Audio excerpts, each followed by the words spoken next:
everyone, in today's video I will show you how to upgrade your Google Drive storage. So let's get started. First, open your Google Drive in your browser and on the left hand side you will see the storage option. Under that you will see the more storage options. So click on that. Here you will see different upgrade plans uh, like monthly, annually.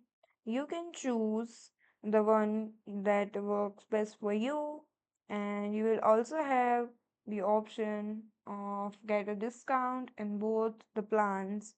So once you have selected the plan, then click on the plan and click on get discount.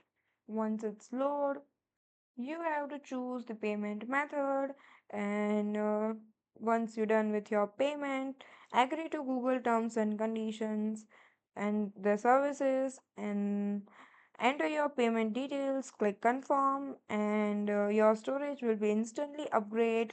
The extra space is automatically applied across Google Drive, Gmail, and Google Photos. So that's it. Your storage is upgrade in just a few clicks.